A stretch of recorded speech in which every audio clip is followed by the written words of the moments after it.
And now your local forecast. Accurate, convenient, and dependable. Only on the Weather Channel.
Well, good afternoon over the eastern part of the country. Still a late morning in the west, and we hope you and yours are having a happy holiday season from all of us here at the Weather Channel.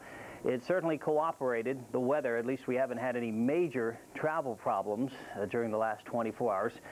There are some tricky spots to the forecast, though. We have cold northwesterly winds whipping across the Great Lakes, so lake effect snow will be fairly significant in those sectors in southwest lower Michigan, northern Indiana.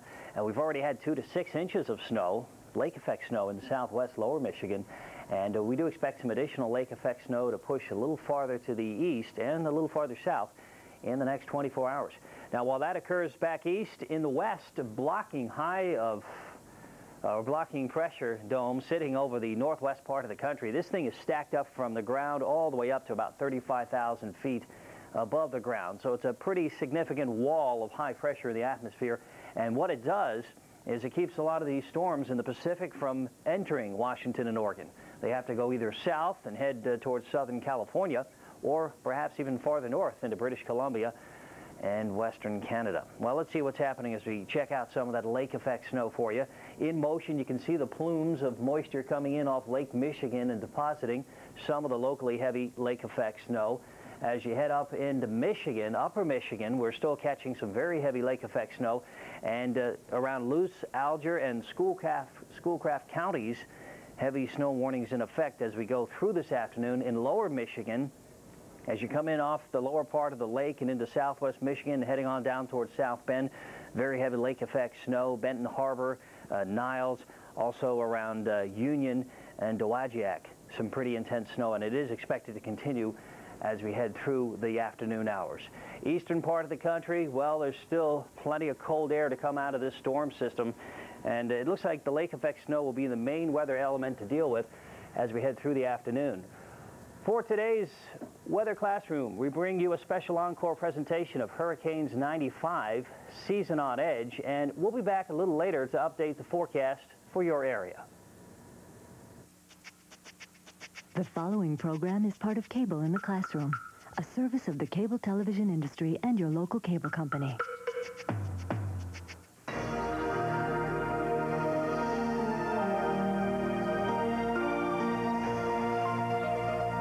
A special presentation from the Weather Channel. The hurricane season of '95 was truly a season on edge.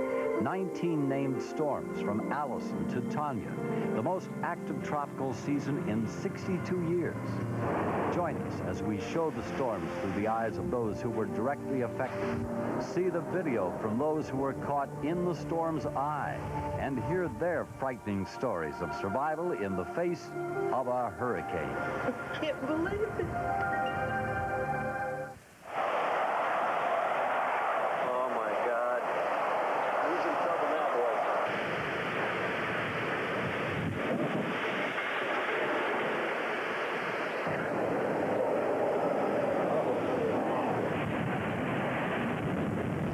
Started blowing much harder.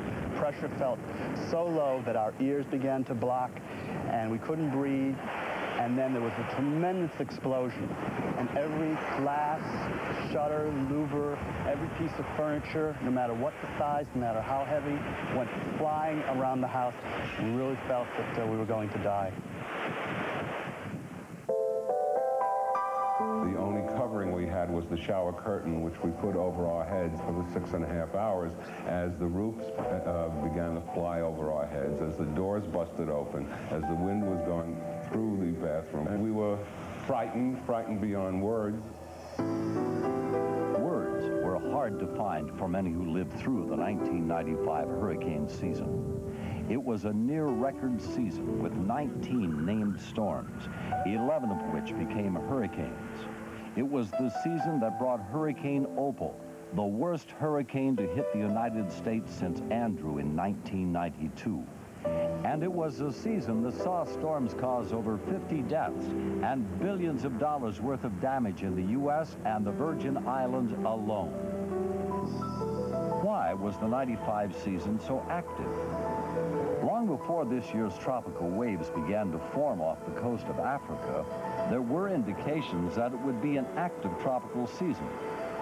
Certain pieces of the meteorological puzzle had come together. The high-altitude winds, which circulate the equator at 60 to 70,000 feet, switch to a westerly direction. When these winds prevail from west to east, the chances of getting Category 3, 4, or 5 hurricanes double. Another factor, the El Nino, showed signs of relaxing. This allows potential storms to develop without being blown apart by winds. Another piece fitting into the puzzle was the increased rainfall in Western Africa from August to November of 1994, as well as the summer of '95. Also, the atmospheric pressure at sea level in the Caribbean was below normal. The last piece of the puzzle taken into account by forecasters was that sea temperatures in the eastern North Atlantic were warmer than in recent years, in some places by over 3 degrees Fahrenheit. The global signals are there. We should not, we're not going to have a season like last year, I can say that. It just won't happen. We'll have a much more active year than last year. Certainly busier than 1994, when there were only 3 Atlantic hurricanes, 2 of which formed in November, a very unusual occurrence. On May 31st, the National Hurricane Center in Miami moved into new headquarters on the Florida International University campus. The next day, the officials started the '95 season. They introduced their new director, Dr. Bob Burpee, who had replaced the retiring Dr. Bob Sheets. Even while Dr. Burpee was facing the media spotlight, his hurricane forecasters were watching an interesting tropical system. I mean, I just picked this out pretty objectively on my own, just looking at it, and then Lexion pointed it out to me here, and that was the one that he was tracking, the system that he's tracking now, the one that in fact is in the Western Caribbean. Activity in the tropics is unusual in early June. The last storm to develop and strike the U.S. in the first 2 weeks of June was Hurricane Alma in 1966. Yeah, that one there in the Pacific, and then this one is, of course, the one we're looking at more carefully now, which clearly looks now like it's a closed surface circulation, at least on the surface data, but very weak. The hurricane specialists pored over information from satellites and ship observations. What do you think of that stuff? Do you think it looks, yeah, it does. As the storm developed, it began to track to the north and was upgraded to a tropical storm on Saturday, June 3rd. The first storm of the season. Its name, Allison. Nobody could predict for sure where the storm was headed, but Panama City was among the early favors for a visit from Allison. The Emergency Management Operations Center in Bay County, Florida, where Panama City is located, became a beehive of activity as local agencies watched the storm. By Sunday, they were dealing with a hurricane. Pressure's holding. That's a good sign. That's one. Yeah, at least it's not dropping. Has it picked up momentum?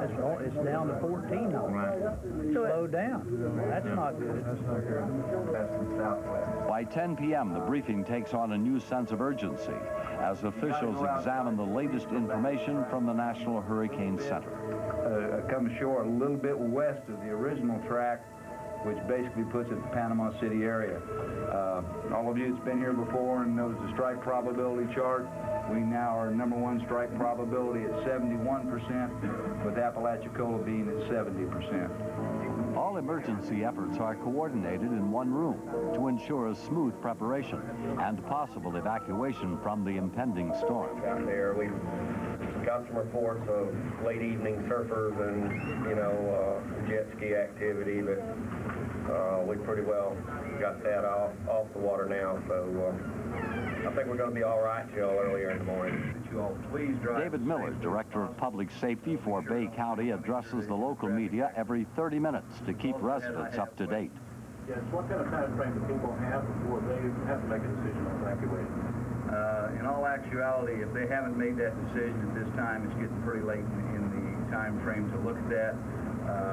Anybody that needs to do that needs to do that within the next 2 hours. As the minutes tick by, and as the storm edges closer, new problems arise.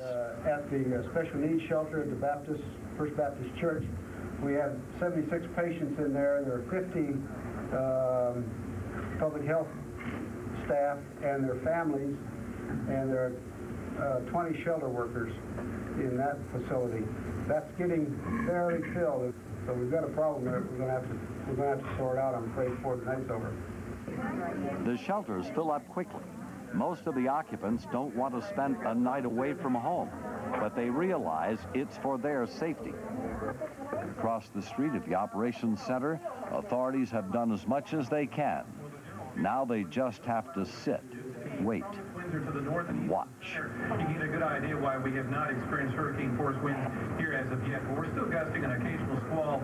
Everyone right now seems to be cooperating. I think they realize that there is a chance for potential disaster here, and they're heeding that warning.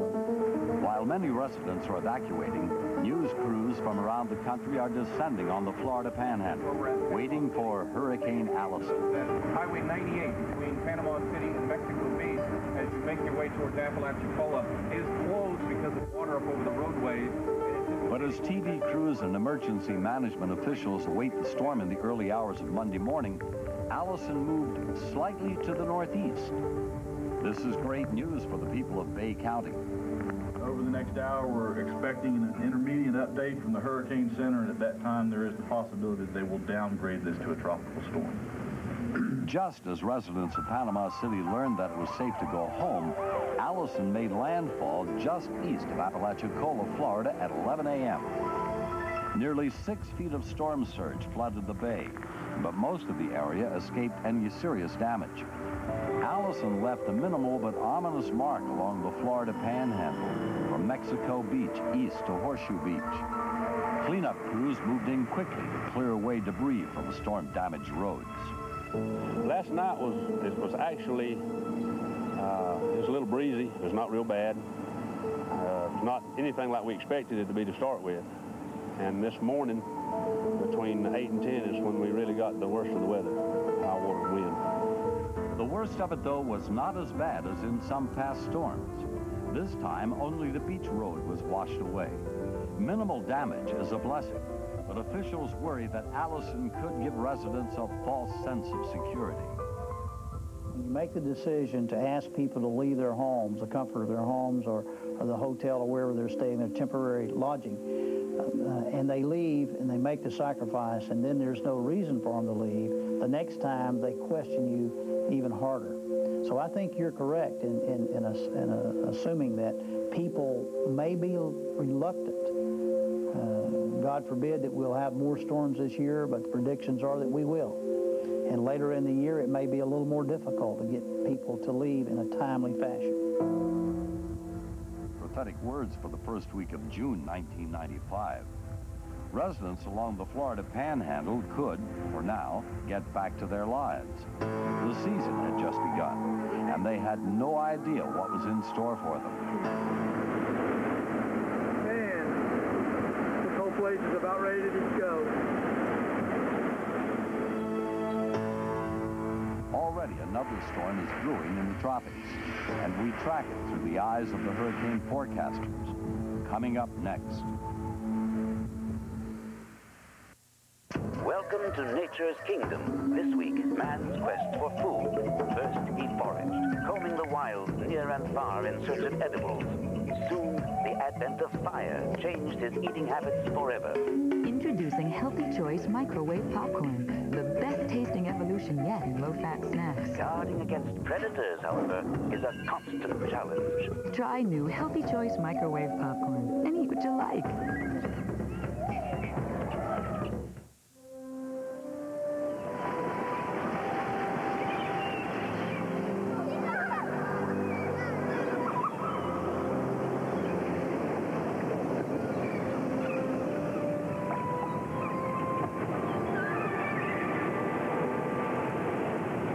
Honey, pinch me.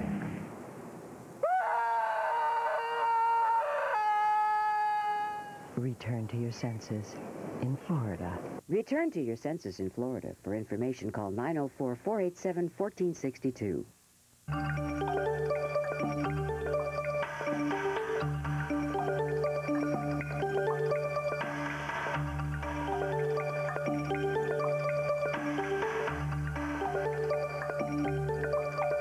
Sun, snow, rain, or fog. Know what to expect. Just 95 cents a minute. Dial 1-900-WEATHER and connect. So you've been thinking about getting Quicken, the world's #1 selling personal finance software. But don't you wish you could, well, see what's in the box? It's a world of features that make Quicken the fastest, easiest way to organize your finances. Look, there's almost no setup. Just start by paying your bills like this. Next time you have the same bill, just type the first few keys, and Quicken remembers everything for you. Your bank and credit card balances are always up to date online with no typing. And best of all, with Quicken, you always know exactly where your money goes, so you gain more control of your finances. Quicken also tracks credit cards, loans, investments, budgets, and more, and balances your checkbook in minutes. It even keeps track of your tax deductions. Does that answer your question? So why not try Quicken? It's easy. Call 1-800-624-1377 for your 30-day free trial. Pay just $9.95 shipping. If you decide to keep it, we'll bill you the balance in 30 days.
tropical storm. Aaron is a very strong tropical storm with maximum winds of 70 miles an hour. It is about 365 miles to the east-southeast of Miami and heading toward the South Florida area. It was July 31st. Anticipation and anxiety were intense. Aaron, the fifth named storm of the '95 season, bore down on an area where the memory of Hurricane Andrew still replayed horrific scenes in the minds of many. Media from South Florida descended on the Hurricane Center in an all-out effort to give the latest information to a concerned public. Forecasters deliberated and agonized over the storm's next move. It might be a little further west, also might be a little further south, but that's my best guess on it right now. While forecasters kept an eye on the storm, precautions were taken outside the building just in case Aaron made landfall in the Miami area. Hurricane Andrew had nearly made a direct hit on the old center. In an office in the main building, the latest information from the Hurricane Hunter planes, which fly directly into the storm's core, was being received.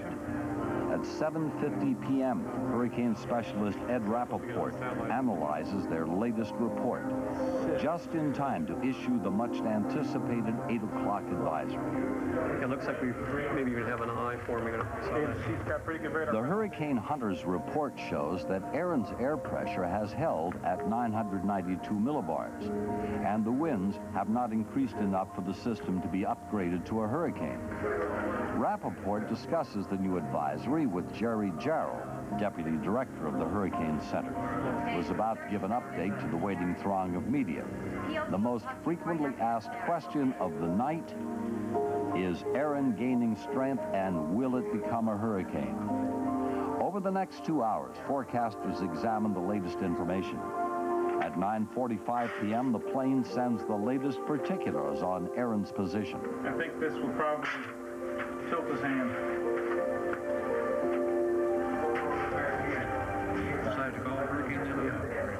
Rappaport now works on the 11 o'clock advisory. The media gathered to see if Aaron has reached hurricane status. The advisory is made available just in time for the 11 p.m. live update. At 11 p.m., Tropical Storm Aaron has been upgraded to Hurricane Aaron, and it is about 340 miles east-southeast of Miami and moving west-northwest at about 10 miles per hour. Aaron is now the second hurricane of the season. The big question becomes, where is it headed? The forecasters and hurricane specialists work around the clock, tirelessly examining each piece of information. In the early morning hours, the hurricane hunters report in with the latest data. Okay, pressure's continuing to go down. Winds are still out of the south. Okay, it's starting to fall off. Sustained, probably about 75 to 80, somewhere in there. Forecasters debate the latest details and try to agree on a projected track. So we can share the concern with the state on the conference call that it has jogged to the northwest. We think it. Aaron's jog spares South Florida and Miami, but the hurricane is still moving towards Central Florida. One area at risk now is Vero Beach. Concerned residents start calling the local Emergency Management Operations Center. No, the only thing we would highly recommend to everyone is that they have their storm preparation complete by 6 p.m. this evening. Local officials discuss the updates from the National Hurricane Center. Okay, it looks like it's going to 78% here between Fort Pierce and Palm Beach, which means it may go a little bit to the south of us. So it's showing a more westerly turn now, still at 85 miles per hour. So we're still right in the middle of it. Back in Miami, they keep track of significant developments. 90 to 100 knot winds within these individual bands there. Yeah. So this thing's coming around real fast. By 11 p.m., it's almost certain that the storm is going to make landfall close to Vero Beach. Within the next 30 minutes, things are really going to start picking up, and we expect that it'll last probably a good 4 or 5 hours with the high winds, the tremendous rains, and then we'll start to level off a little bit as the center moves across Indian River County.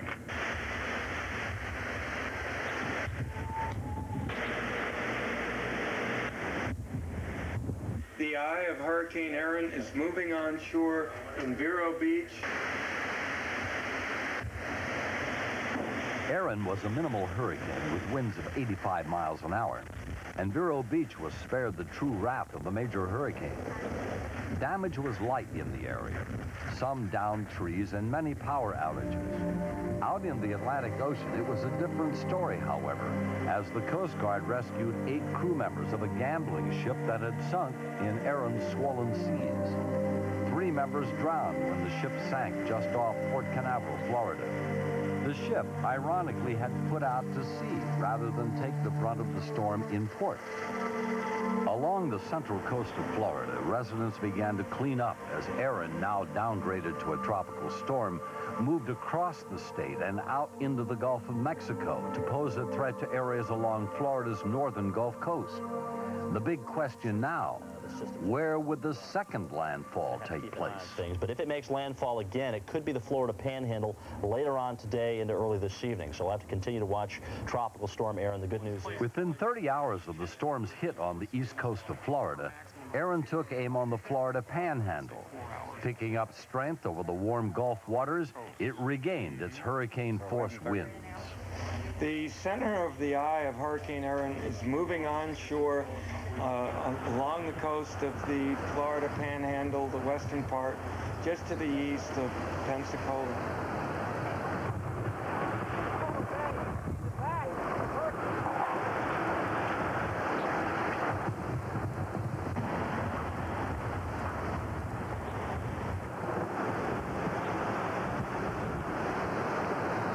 I've been here for almost 36 years, and I've never seen a hurricane land directly here in the Pensacola area. I think the magnitude of energy that this storm is able to generate is indescribable unless you actually see it. But Pensacola was the target, and on August 3rd, Aaron made its second landfall as a Category 1 hurricane with winds at 85 miles an hour. The eye, 20 to 25 miles wide, took more than an hour to pass over Pensacola. Holy cow, there went the clubhouse. Oh, the clubhouse roof just peeled off.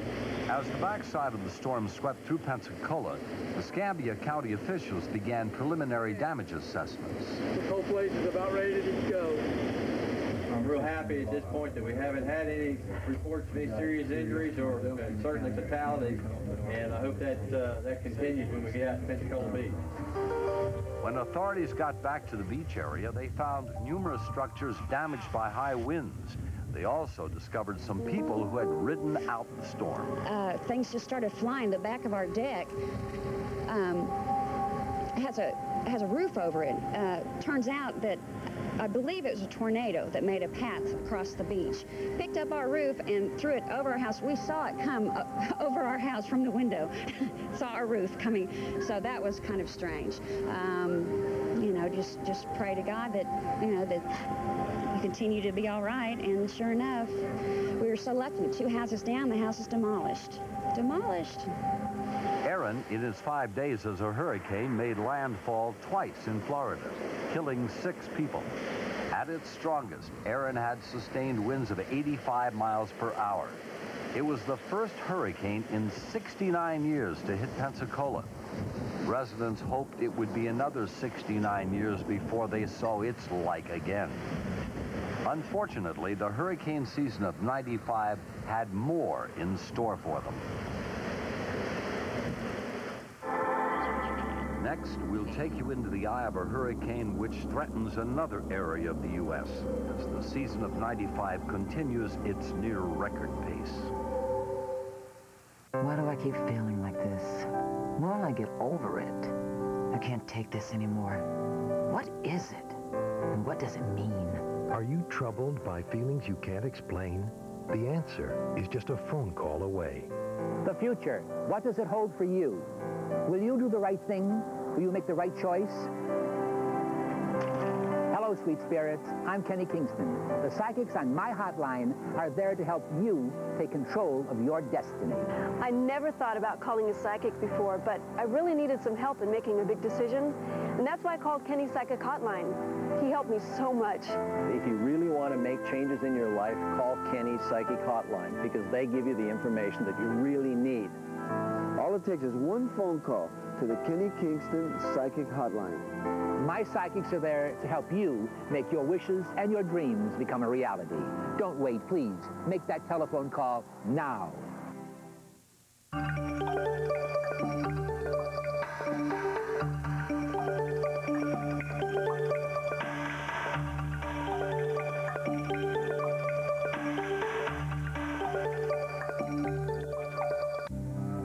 There is only one total body fitness machine that gives you a complete aerobic workout while stretching and toning all large muscles at the same time. This is it. There is only one fitness machine that is whisper quiet and totally non-impact. This is it. There is only one fitness machine recommended by fitness expert Covert Bailey to burn fat, lose weight, and keep it off. This is it. If you're looking for the best time to take action, get off the diet merry-go-round, lose weight, and keep it off, this is it. Call now for your free video and brochure.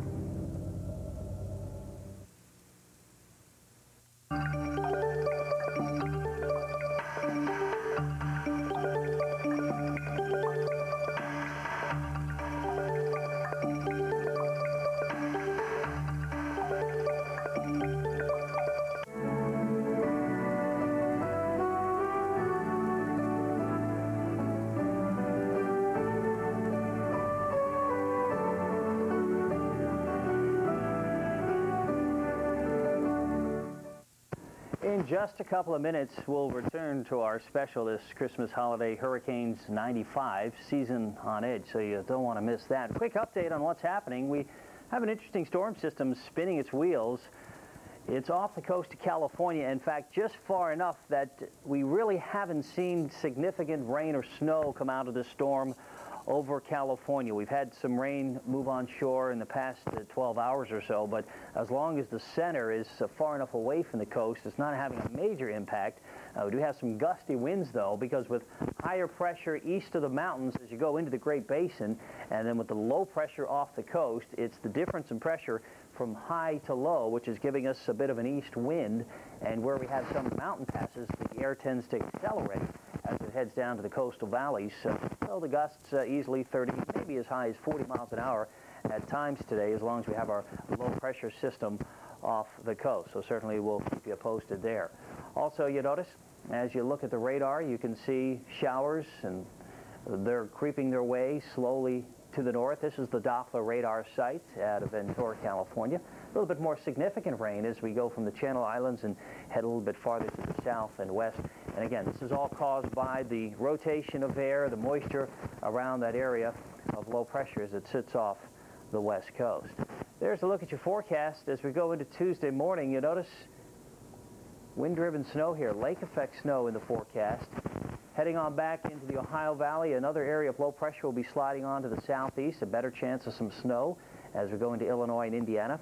Highs tomorrow, teens and 20s, scattered over the upper Midwest. We'll find some 60s and maybe even some 70s in extreme southern California. All right, let's go through the rest of the week.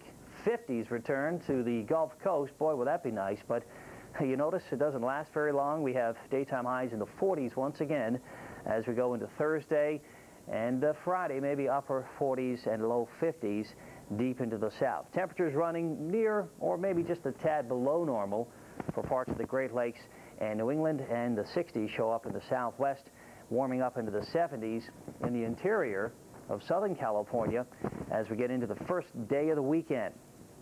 All right, here's the way we see it as we go through the holiday week. Snow showers with some colder air crossing the warm waters of the Great Lakes. Maybe a bit of wind across southern New England heading south towards Baltimore. And then as we move to Texas, the clouds are back in the forecast. Very active southern jet stream, so that gives us a bit of a cold rain setting up over the southern third of the Lone Star State on Wednesday. And we'll still need to watch this upper trough of low pressure as it moves over the Gulf. We could actually see a storm developing and then moving off to the east. We're not quite sure how far and how much moisture will be associated with that particular system as it cuts across the Gulf. But anytime, especially this time of the year when these storms develop this far south and cold air to the north, you got to just keep a close eye on it, certainly. Friday's weather map, a few showers, but primarily in southern Arizona and southern New Mexico. Other than that, it's quiet over the western third of the country. Most of the east looking at quiet weather, flurry showing up in the lakes, and maybe some more rain as we head south into Texas and southern New Mexico. Well, stick around. In just about a minute, we'll take you into part 3, and we'll go into the eye of a hurricane. Youth, when there are no worries, just playing chase, wrestling, and taking lots of naps. When all that really matters is having fun. From the creator of the award-winning television series Wild America comes a home video unlike anything you've ever seen. These are nature's precious moments, available now as a special 1-hour home video. It is not available in stores. Call this toll-free number now and get precious moments for just $19.95. Order now and you'll also receive The Beauty of Butterflies absolutely free. That's right, both of these extraordinary programs are yours for just $19.95. Call now. For rush delivery, get your credit card ready and call 1-800-544-6665. That's 1-800-544-6665. Or send your check or money order to the address on your screen. Call now.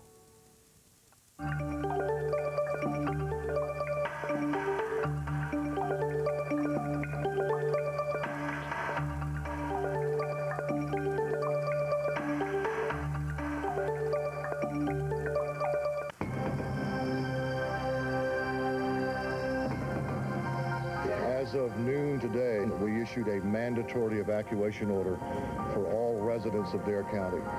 We are encouraging our residents and our visitors to leave Dare County immediately because of the approach of Hurricane Felix. Felix had brushed past Bermuda as a Category 4 hurricane. Downgraded to a Category 3, it moved toward the North Carolina coast.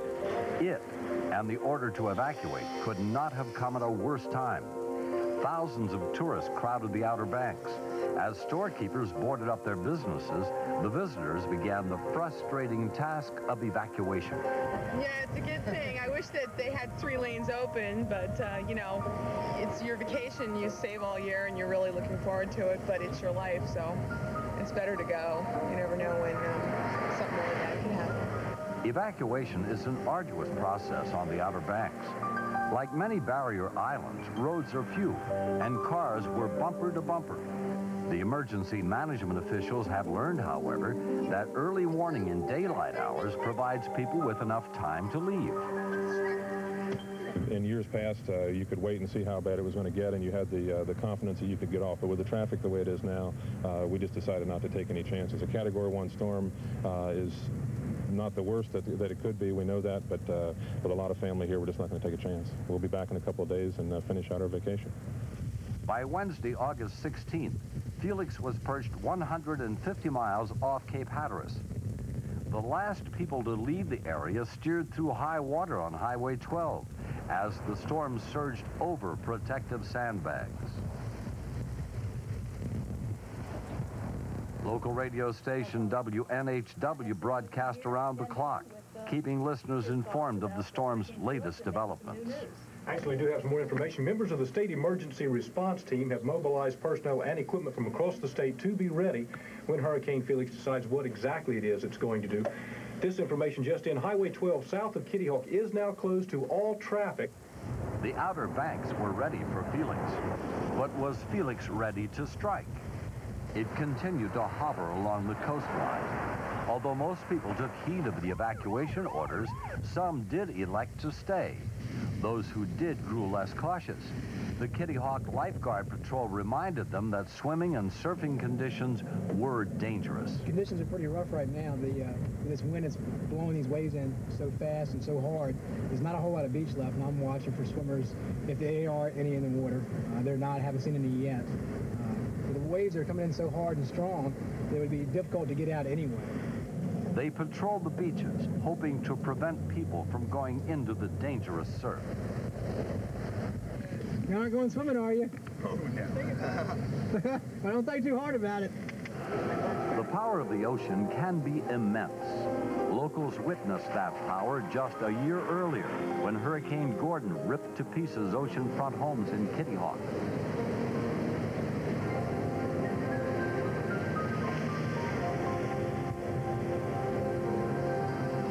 While Barrier Island residents anxiously monitored Hurricane Felix by radio, Air Force Reserve units known as the Hurricane Hunters monitored the storm from the air. Their mission? To fly into the eye of the storm and send reports back to the National Hurricane Center. Keesler Air Force Base in Biloxi, Mississippi deployed 4 C-130 planes and their crews to Warner Robins, Georgia to fly the Felix mission. I think what they're going to want us to do after we go 200 miles to the north is to parallel the coast down to a point west of the storm before we enter in. So what are they saying? It's only about 150 miles off these Barrier Islands then. About, yeah.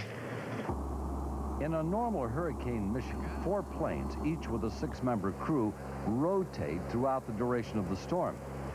Each plane spends 6 hours in the storm's environment and penetrates the eye 4 times. 1 time each from the north, south, east, and west. The C-130 Hurricane Hunter flies to a point off the North Carolina coast and then makes a beeline for Felix's eye. Okay, heading looks good. Starting to paint the eye really well on radar now. Very good, very good. Observations are recorded every 30 seconds. We're in fine, this is it. Winds 265, 270, 8 knots of wind. See a big open space. Good job. All right. It's wide open to the east, Doug. Okay. All right. 8 knots of wind, 7 knots. Pressure's 967 decimal 9. Stand by to mark. And we're gonna mark it now. Every 10 minutes, the plane transmits 20 observations, which include temperature, pressure, dew point, and maximum winds to the National Hurricane Center. This allows the forecasters to write new advisories on the storm's position and strength. That point right there in the center where the crosshairs are is where we last fixed the storm. 180 miles from Nags Head, North Carolina, the crew prepares to go into the eye once more. As they enter it, the winds in the center decrease.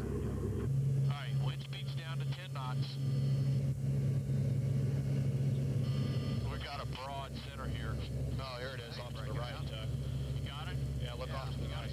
Yeah, there you go. That's what I want you to do, is fly right over that center, okay? We're going to mark again. 969.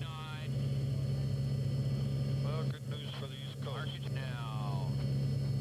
What we've noticed over the 4 different fixes during this mission is that Felix is beginning to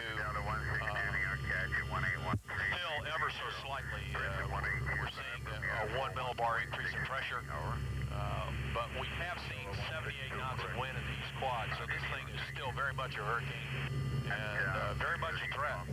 The C-130 then headed back to Georgia, completing one of the 24 missions the squadron flew during Hurricane Felix.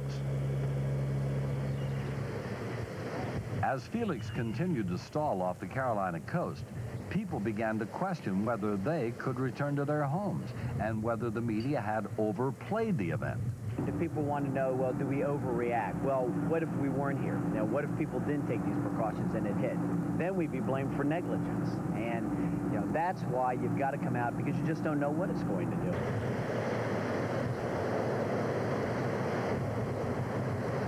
Felix teased the residents of the Atlantic Coast region for 4 days, but in the end, Felix produced minimal damage. High surf associated with the storm caused erosion and some property damage to beach communities, from North Carolina to the Long Island shoreline. Hurricane Felix continues to drift slowly to the north at about 150 miles off the coast of North Carolina, posing no immediate threat to the Outer Banks. Based on this information, the Dare County Control Group has lifted the state of emergency declared on August 15, 1995. Felix eventually drifted away from the East Coast, and by the third week of August was no longer a threat.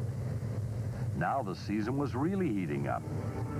By August 28th, 4 named storms, Umberto, Iris, Karen, and Luis, were out in the Atlantic all at once. The first time this had occurred since September 12, 1971. Would any of these storms make landfall, or would they drift aimlessly out at sea? The answer next, as we discover Paradise Lost. The Travel Channel takes you to the most exhilarating places on Earth, as well as a few that are marvelously unexciting.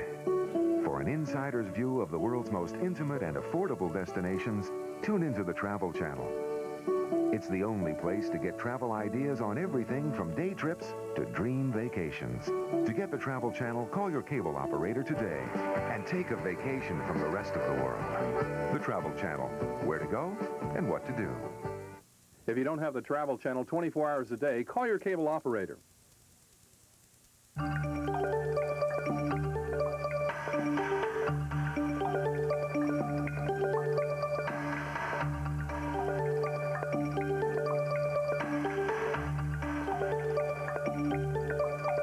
Sun, snow, rain, or fog. Know what to expect. Just 95 cents a minute. Dial 1-900-WEATHER and connect. Hi, Bob Vila here with an exciting new hand tool from Sears. If you're impressed with our Craftsman RoboGrip pliers, wait till you see this. Hey, Jim, how you doing with that table? Oh, these hex nuts are driving me crazy. My adjustable wrench keeps rounding off the corners, and I don't have box end wrenches for all the different sizes. Here, try the Craftsman Pocket Socket adjustable box end wrench. With a one-hand adjustment, you can lock onto nuts and bolts of almost any size, metric or standard, from 5/16 to 3/4 of an inch, or 8 to 18 millimeters. The closed box end clamps tight, and heat-treated steel construction makes it durable. And because it's a Craftsman hand tool, made in America, it's guaranteed forever. For rush delivery of your Craftsman Pocket Socket, get your Sears charge or other credit card ready and call 1-800-541-8555. That's 1-800-541-8555. Or send your check or money order for only $19.99 plus shipping and handling to the address on your screen. Call 1-800-541-8555 right now.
The 95 hurricane season was at its halfway mark, and already there had been 12 named storms, making it one of the most active seasons in recent memory.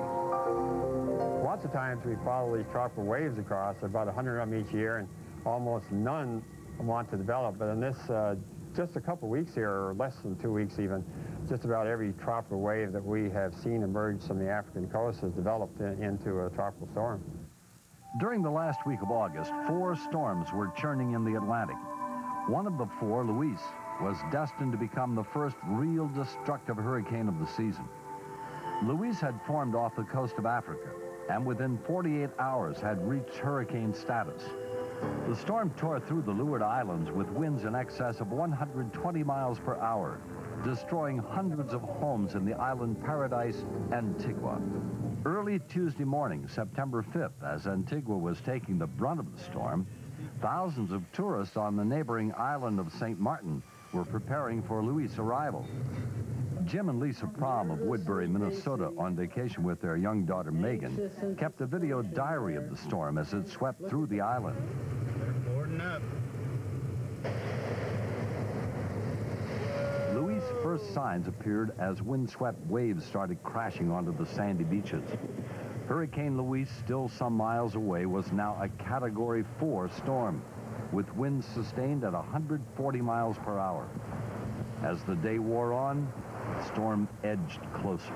The hurricane moving past Antigua, or the eye actually moving towards St. Martin, north-northeast. Winds clocked at 140 miles an hour. We're just getting the first outer edge of the hurricane as I speak. By afternoon, satellite images from the storm showed it bearing down on St. Martin. Oh, man. Got some damage. Wind's got to be in excess of 100 miles per hour. Here comes some big wave. Here comes a big wave. See that one coming in? That's a big wave. The winds and seas increased as time ticked by. Oh, man. The roof just blew off. That building over there. And the surf is heating it up now. Bound to have more damage here. By early evening, the eye passed over St. Martin. The winds changed direction and began to blow directly at the Prom's resort. Now we've got the 140-mile winds coming at us. I'm looking through a pane of glass. It's about ready to blow. I think I'm going to get that. At this point, Jim Prom retreated with the rest of his family to the safest room in their hotel, the bathroom, and waited for the storm to pass. As the Proms were going through their ordeal on land, another tourist, William McQueen, was riding out Hurricane Luis on a boat in the St. Martin Bay. He's in trouble now, boy.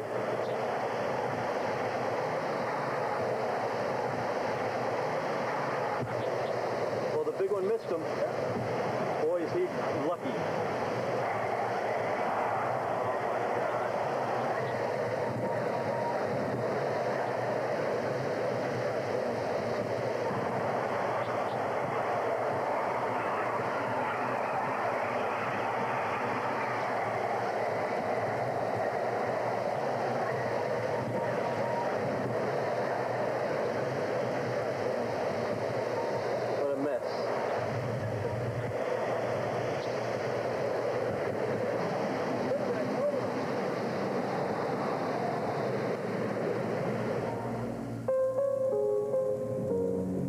By the storm's end, hundreds of boats lay strewn along the beaches and roadsides.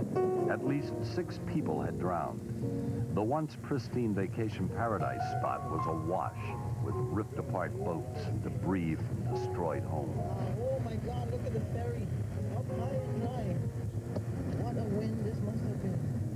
Many favorite tourist spots were damaged or destroyed. Oh, my God, how did it get there? It just kept blowing further and further up that little channel. As Luis moved away from the Virgin Islands, GOES 9, a new satellite that was launched earlier in the year, captured the true majesty and power of the storm. The hurricane season of '95 raced on. By September 15th, Marilyn became the 7th hurricane. Shuttle astronauts photographed this hurricane from space. This is the way to see hurricanes. Never, we're hanging onto our chairs. As the shuttle crew passed over Hurricane Marilyn, People on the islands made preparations for yet another approaching hurricane. On Friday, September 15th, Marilyn moved across St. Croix with winds in excess of 100 miles an hour. It began to jog toward the tourist paradise of St. Thomas in the U.S. Virgin Islands. The Virgin Isles Territorial Emergency Management Agency in St. Thomas tried to establish contact with St. Croix. 10-4, we can't reach them either, but the couple in the house did answer their telephones, and they're not hurt, and they have another part of the house that they can hide in. They're okay. Roger, I'd advise they stay put. I'd advise they stay put. Now attention switched to St. Thomas, which looked like it would receive the full force of Marilyn's might. Local police tried to help anyone who needed it, but roads soon became impassable. Where are you located? Hidden Valley, 394-316. 394-316. It's something you need to understand, right? I don't think the authorities will be able to get to everyone. Go to the bedroom or the bathroom and just try to stay there until this thing calms down and help is on the way, okay? As the storm roared through, it was too dangerous even for rescue crews to be out on the road. Melody Jackson recorded the progress of the storm as she rode it out in her family's home overlooking the bay, where a U.S. Coast Guard cutter was docked. Good God.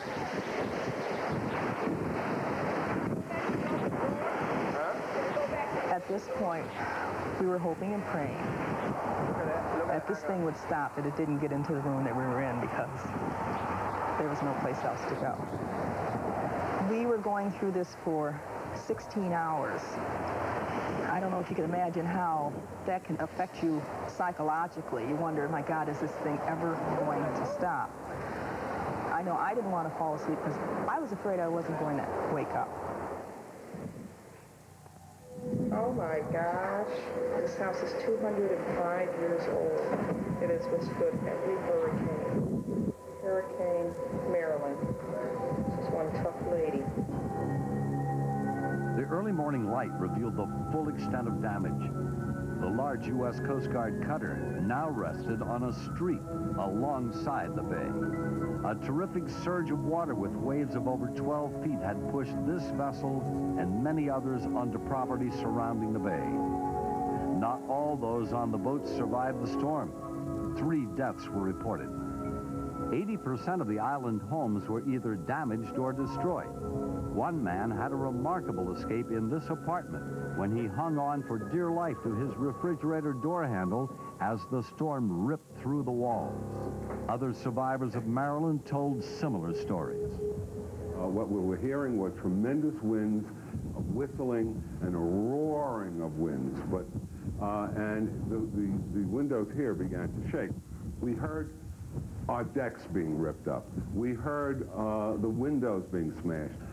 It was deafening, and that noise was so deafening that you couldn't hear yourself think, you couldn't hear anything. But if you're in the middle of a hurricane like this one, what it sounds like is indescribable. I mean, words you just can't do it. You have to experience it. Federal agencies began arriving Saturday afternoon. Their first concern was to reestablish a communications system which the storm had destroyed. Another task was to get the 1,200 or so tourists off the island and back to their homes. Large transport planes bringing in emergency supplies left with relieved tourists. We cannot wait. We're so happy to be going home. Yeah, it's awesome.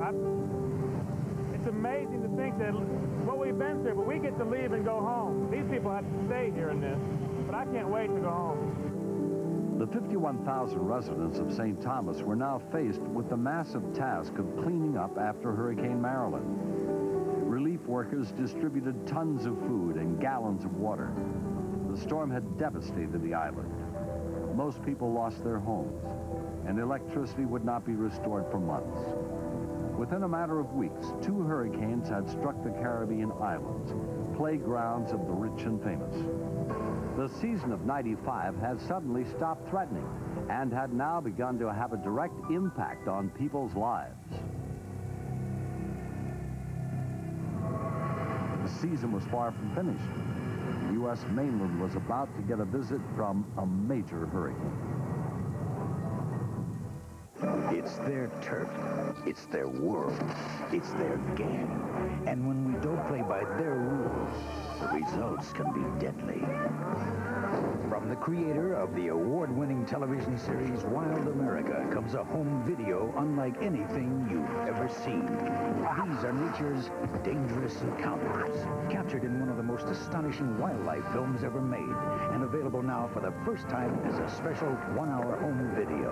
Call this toll-free number now to get Dangerous Encounters for just $19.95. It is not available in stores. Order now, and you'll also receive Watching Wildlife absolutely free. That's right. Both of these extraordinary programs are yours for just $19.95. Call now. For rush delivery, get your credit card ready and call 1-800-571-1200. That's 1-800-571-1200. Or send your check or money order to the address on your screen. Call now.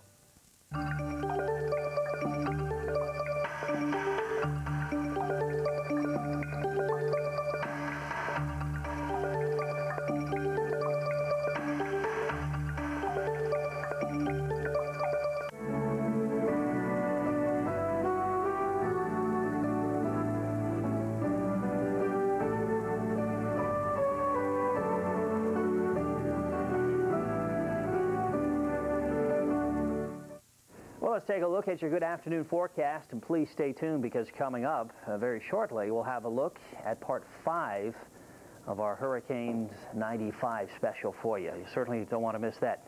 Now, we do have some active weather going on over the Great Lakes. It's the old lake effect snow machine once again, and it's up and kicking in the UP of Michigan. In fact, several counties, amongst them Luce, Alger, and Schoolcraft, under heavy snow warnings this afternoon. And then as you head farther south, even in northern Indiana, as we talked about yesterday, the cold northwest winds picking up moisture from Lake Michigan, and we've had some pretty decent snowfall. Let's go ahead and take a look at a radar. We've kind of closed in to southwest lower Michigan and heading into northern Indiana, and right around Mishawaka, east of South Bend, we do have some heavier snow, and you can see the direction of the wind by following the moisture plumes coming right in from Lake Michigan, and there's not much change in this, and this may stay right in this zone into tonight. So we have plenty of opportunity to pick up significant snow as we go into northern Indiana and southwest lower Michigan. We understand the travel on State 131 in southwest lower Michigan is becoming quite an adventure. Let's check the rest of your forecast and see what's happening in the nation this Christmas holiday. As we go through tonight and into tomorrow, lake effect snow will still kick up. It's going to spread a little farther east as the colder air then crosses both Lake Ontario and Lake Erie. So if you live in the snow zones in Ohio, Pennsylvania, and New York, get ready. Some heavy snow is on the way. High pressure in Texas, plenty of clouds though, and eventually some light rain could return to the southern part of the state by tomorrow afternoon. Precipitation amounts not all that impressive until you take into account the melted equivalents of the snow, and we could easily see an additional 3 to 6 inches of snow in the lake effect snow zones today in upper Michigan, also as you head south into lower Michigan and northern Indiana. Rain and snow, it looks like the chances for significant rain and snow has dropped off in the south part of California as the storm remains off the coast at this time, and it'll move even farther south later on today and tonight. Well, as I mentioned a moment ago, coming up in just a minute, part 5.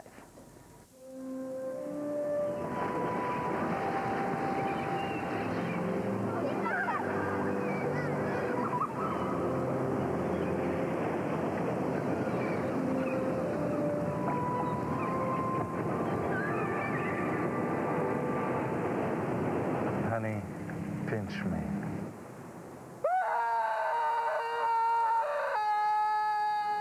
Return to your senses in Florida. Frantically planning a Florida vacation? Relax. The Gulf Coast of Florida already has a perfect plan. First, sun yourself on the beautiful beaches of St. Petersburg, Clearwater. Second, fun yourself at nearby Busch Gardens in Tampa Bay. It's the perfect sun and fun Florida vacation plan. For yours, call today.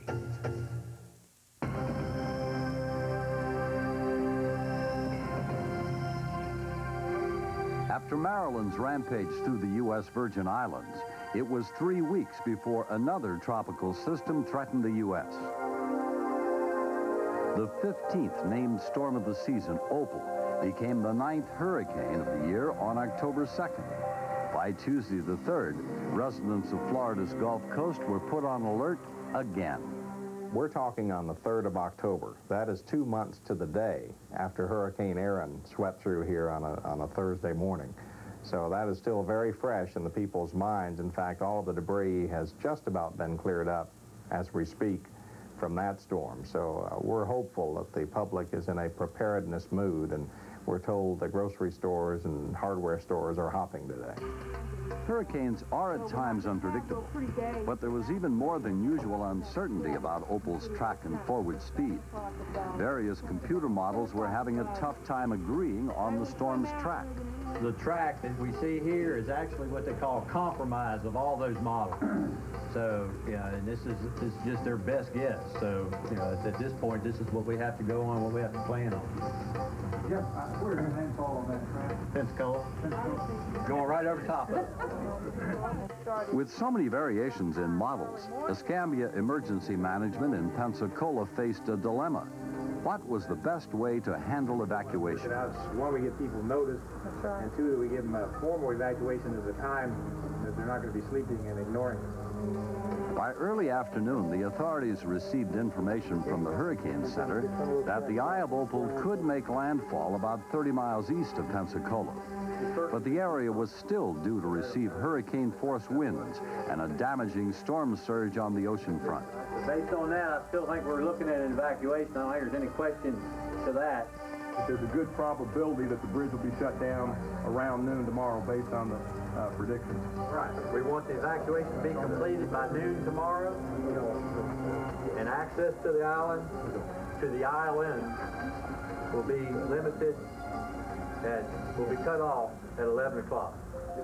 Condos and hotels in Pensacola Beach began informing their guests of the impending storm and evacuation. Yeah, hi, Mr. Fitzsimmons. This is David at the front desk. We're just calling to give you an update on the situation with the hurricane. Okay, as of 10 p.m. tonight, there is a mandatory evacuation. So it'd be best if you could go into town and get it released. At 9:20 p.m., the National Hurricane Center held an unscheduled emergency teleconference with all of Florida's panhandle counties. Dr. Jerry Jarrell from Miami gave the unsettling news. Okay, our latest forecast has it moving at northeast at 18 knots. And our three things actually happened that increased the threat. One, the forward speed increased. Two, the intensity increased. And we are now forecasting it to go ashore right at the threshold of the Category 3 hurricane. The alarm sounded along the panhandle. Opal was building in intensity and moving faster toward the coastline than forecast. A tenth of a degree change from their forecast, and we're in it. The storm has increased. Right. It's moving faster. We're going to get gale force winds by 9:30 tomorrow morning, so people should come across the bridge prior to that. Overnight, Hurricane Opal went through some dramatic changes. From the eye of the storm, hurricane hunters reported a drop in pressure from 933 millibars to 916 in just a couple of hours. This was an incredible and frightening development. Opal was intensifying rapidly. And folks, we are dealing with an Andrew-type storm, possibly even stronger, if you can imagine that. And one thing we did not deal with Andrew, that we're going to deal with this thing, is going to be the storm surge. It's going to be tremendous here in the northeastern Gulf. Let's get into this a little bit more. 12 to 20 feet potentially, even at the time of low tide, which we think is when this is going to come in. Let's say that it does come in western Florida and east of Mobile. You're talking about right in through here, this little convex area that's going to see tremendous piling of the water well over the barrier islands, well over the coastal highways and inland. Pensacola Beach residents who had gone to bed thinking Opal was a Category 2 storm woke up to find out that it was close to becoming a Category 5. Evacuation orders were moved up to 9 a.m. The bridges would be shut down just after that. The mad scramble to leave began. Dr. Max Williams prepared his beachfront home for Opal's onslaught. Well, I hope it's still standing. I think the building basically will be here, but I worry about the inside. I think we'll probably be, if it comes in like they say, I think we'll be washed out downstairs. Even at this time, waves were pushing up onto the doctor's property. He did some last-minute checking, made sure all the furniture was well off the ground, took one last look around, and headed to Pensacola. Unlike Hurricane Erin, most people decided that this time they should evacuate. The threat of a Category 4 or 5 storm was real. But there were those who decided to stay, much to the amazement of Pensacola Beach Fire Chief Rick Ruminski. I told them they're most likely going to get wet, and there's a very good chance that they're going to lose their households and part of their lives.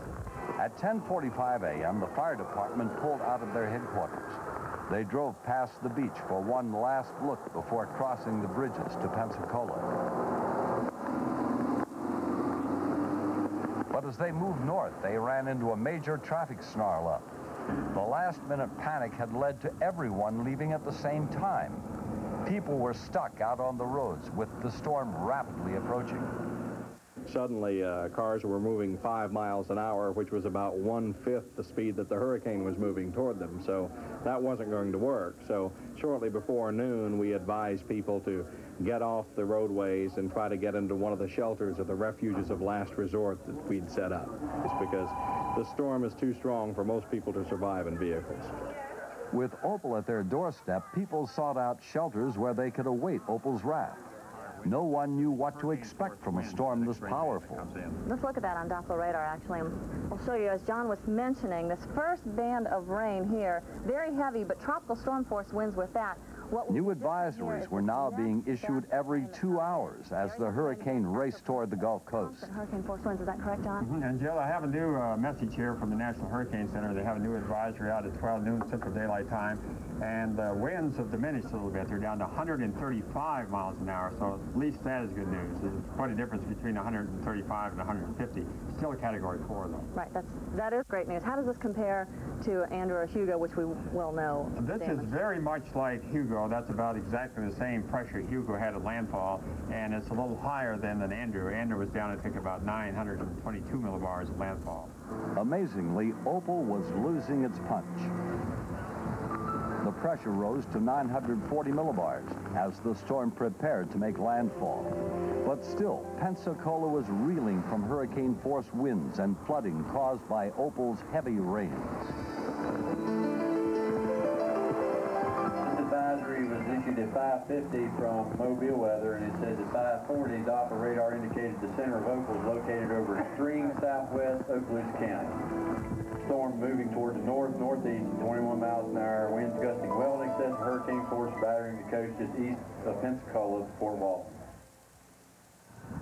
As conditions worsened, residents of the Florida Panhandle braced themselves. There was nothing else to do. Just wait and let Opal run its course. A course that would leave death and destruction throughout much of the southeast.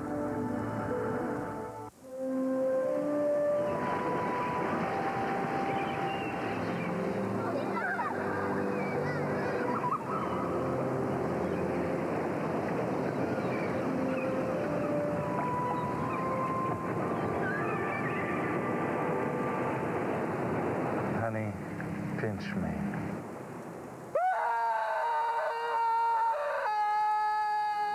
Return to your senses in Florida. Hi, I'm Al. I man the beach. And man, what a beach. 23 miles of it. A few years ago, they made the decision. Bing, bang, boom, all new stuff. It's new! 3-night hotel packages starting at just $99 with money-saving bonuses. Unbelievable! Air-inclusive packages also available. Call 1-800-473-8000 for our free vacation planner. Greater Fort Lauderdale. It's perfect. Can your radio do this? Only one radio can give you stereo sound this big, yet is small enough to fit almost anywhere. The extraordinary new Wave radio from Bose. Press the remote control and hear sound from a radio like you've never heard before. Big rich sound that fills the room. You hear music the way it was meant to be heard.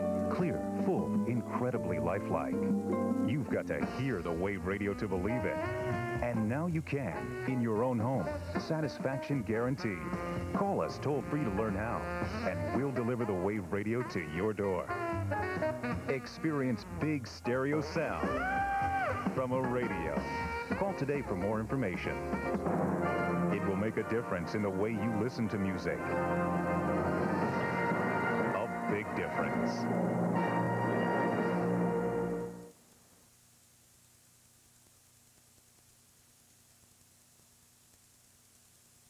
Sun, snow, rain, or fog. Know what to expect. Just 95 cents a minute. Dial 1-900-WEATHER and connect. America's most experienced home improvements company has a new name, Century 21 Home Improvements. Installed premium vinyl siding from Century 21 Home Improvements means you'll never paint again. No more paying painters, no more do-it-yourself, And no more scraping. never again. Not with vinyl siding. Call now and get a big 21% off with our special introductory discount. Premium vinyl siding is virtually maintenance-free. Won't peel or chip, rot or warp. Won't dent either. Whether your home is wood, brick, or stucco, look what siding can do. Works great for eaves and overhangs, too. Choose from a wide range of colors, all with this exclusive wood grain texture that's scratch-proof. You can trust America's most experienced home improvements company. Call now for a free in-home consultation. We'll always be there for you. You can count on it. Call now for a free in-home consultation and save 21% up to $1,000 on installed siding. Call 1-800-306-1616.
Wednesday, October 4th, Opal aimed its full fury directly at Fort Walton.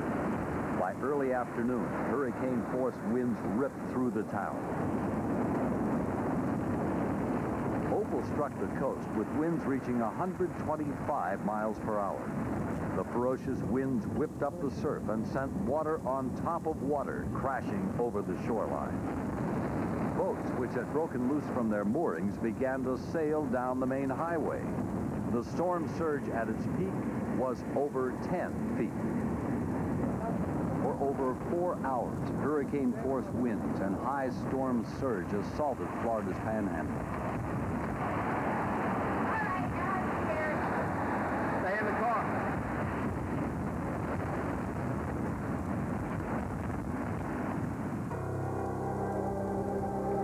Once the storm passed and the waters receded, the terrible aftermath of Opal's assault became obvious.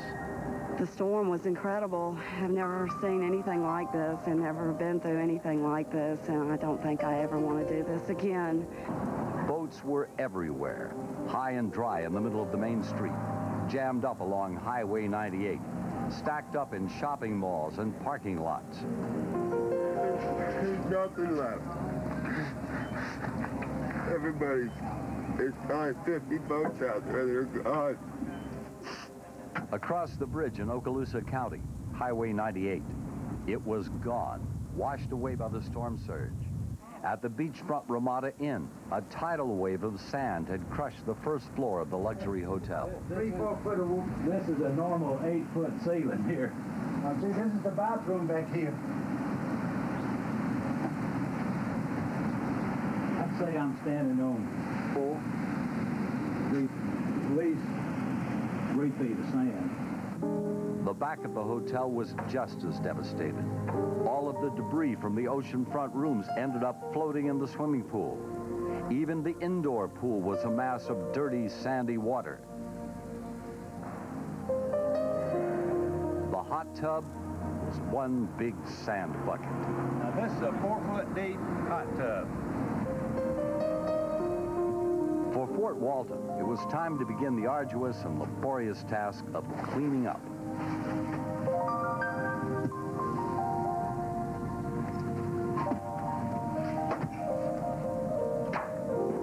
It wasn't at all what I imagined. I thought, well, there was going to be a little sand in the parking lot, but that is devastating. I never expected anything like this. I've been in Florida since 1965. I've seen about 8 hurricanes, and this one in our area really amazed me what it can do. You're going to throw 50, and 60, Opal 70, still 60, had 80 plenty to do as the winds storm headed inland to take a devastating swing through the southeast.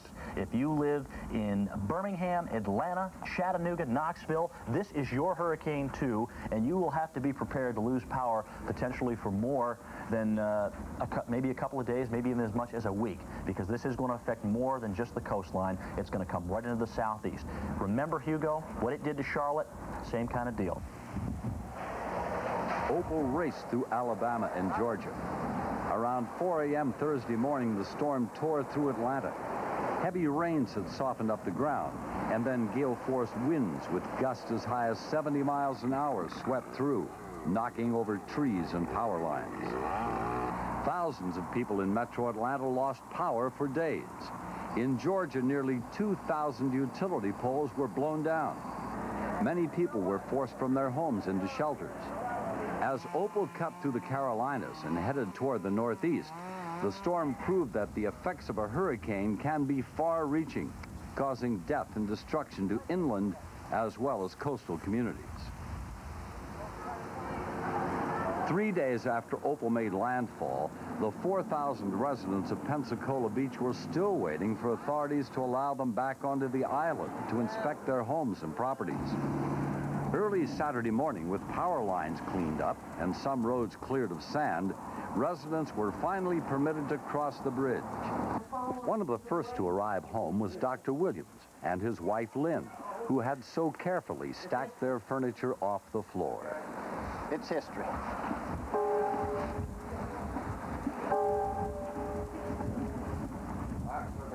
Yeah. I can't believe it. Opal had destroyed the ocean front of their condominium. The inside now resembled a landfill. The Williams searched through the debris. They were able to salvage a few items. Now it was time to wait for the insurance adjusters. I didn't think it would be like this. If I thought of that, I wouldn't have boarded up. But, no, I had no idea it would be like this at all. Hurricane Opal had swept away the dunes outside their complex. The beach was now completely flat. When you have a place like this, you know that this is of course a very real possibility, and you live with that thought. I'm just trying to get in perspective. My family's we're all still alive. I got my cat out of here. The hurricane had gutted the whole line of homes that was once White Sands condominiums.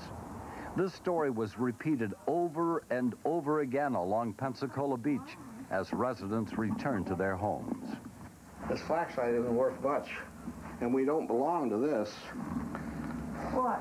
That trunk. You must be. No, we don't. What the? No, that's somebody else. That's someone else's trunk.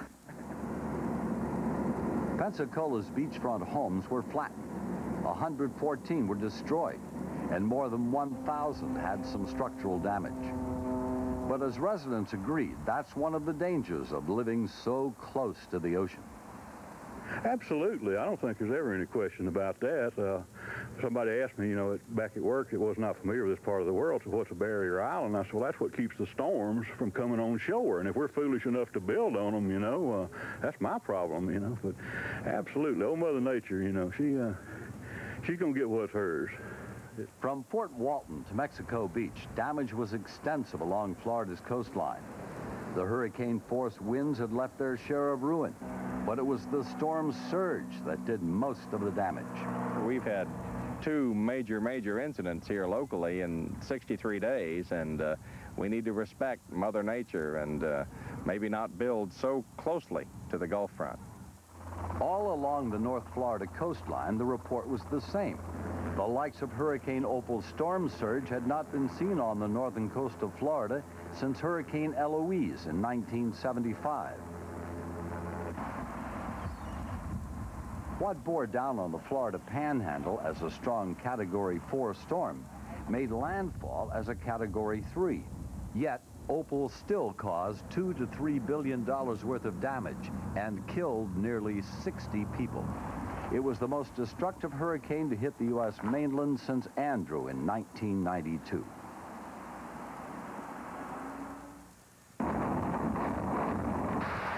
'95 was a near-record season. 19 named storms, 11 hurricanes. It was a season that even surpassed the hectic activity originally predicted. The residents on the East Coast need to know that they were very fortunate with the kind of hurricane season we had not to get more hurricanes, and we hope that they will be ready to take whatever preparations they need to take in future years for more hurricanes. Sometimes, no matter how much you prepare, you might still not be ready for the eye of the storm. My family had experienced a hurricane before. This was my first time. They had warned me what it was going to be like, but to be honest, when I went through it, it was something that, I don't care how much someone can prepare you for it, it was terrifying.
Storm surge, flooding, high winds.